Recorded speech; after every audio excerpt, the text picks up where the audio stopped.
Halo semuanya, Assalamualaikum warahmatullahi wabarakatuh. Perkenalkan, nama saya Pramudia Trisyana dari kelas 10 MIPA 4. Jadi di sini saya akan menceritakan secara singkat tentang biografi Tan Malaka. Datuk Ibrahim Sutan Malaka atau yang akrab kita panggil dengan Tan Malaka lahir pada tahun 1897. Tempat kelahirannya sekarang dikenal sebagai Nagari Pandan Gadang, Suliki, 50 Kota, Sumatera Barat. Ayahnya bernama Haji Muhammad Rasyad, seorang pegawai pertanian, dan ibunya bernama Rangka Yosinah, putri orang yang disegani di desanya. Sehingga Tan Malaka bisa dibilang termasuk dalam keluarga terpandang paling tidak di daerah sekitar rumahnya. Tan Malaka adalah anak yang sangat berprestasi di sekolahnya. Ia sering mendapatkan juara kelas, sehingga hal ini membuatnya disenangi oleh banyak guru dan dikagumi oleh masyarakat di desanya. Tapi sayang, kejeniusannya itu hampir menjadi sia-sia. Tan Malaka tidak bisa berbuat banyak untuk masa depannya dikarenakan kondisi ekonomi keluarganya. Tapi berkat inisiatif para masyarakat di desanya, Tan Malaka bisa bersekolah sampai ke negeri kincir angin, yaitu Belanda. Di sana, Tan Malaka mengenyam pendidikan di Rijik School Haarlem, Belanda, yang merupakan sekolah untuk guru. Selesai mengenyam pendidikan di sana, kemudian ia kembali ke tanah air menjadi guru dan mengajar anak-anak kuli perkebunan teh. Setelah itu, kemudian ia merantau ke Jawa dan pergi ke daerah Semarang. Di sana dia ikut Sarekat Islam Cabang Semarang dan sempat membangun sekolah di Semarang. Sebelum diusir dari Hindia Belanda, Tan Malaka juga sempat memimpin Partai Komunis Indonesia.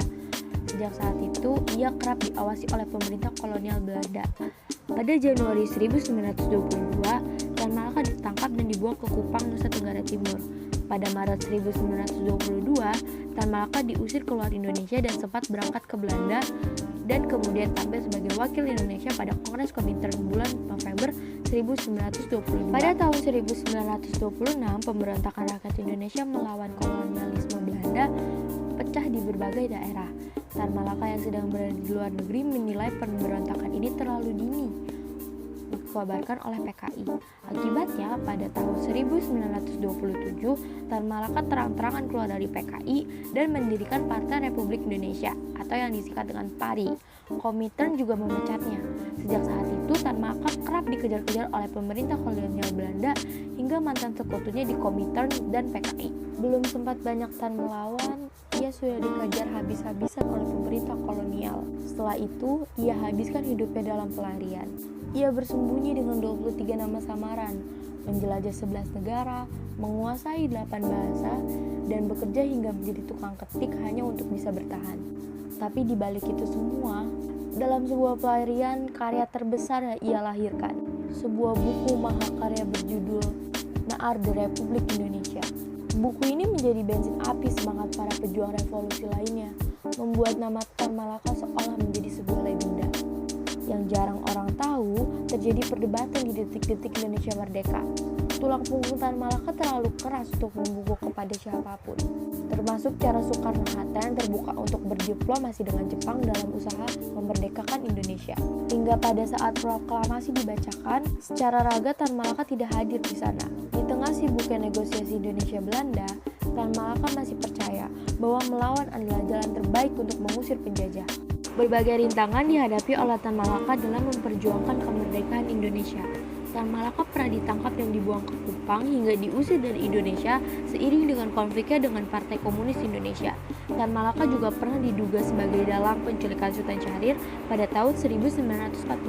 Meskipun begitu, Tan Malaka memiliki segudang prestasi seperti mendirikan Partai PARI di tahun 1927 dan juga mendirikan Partai Murba di tahun 1948. Tan Malaka juga mendirikan sekolah dan mengajar di Cina pada tahun 1936 dan juga sekolah tinggi ke Singapura.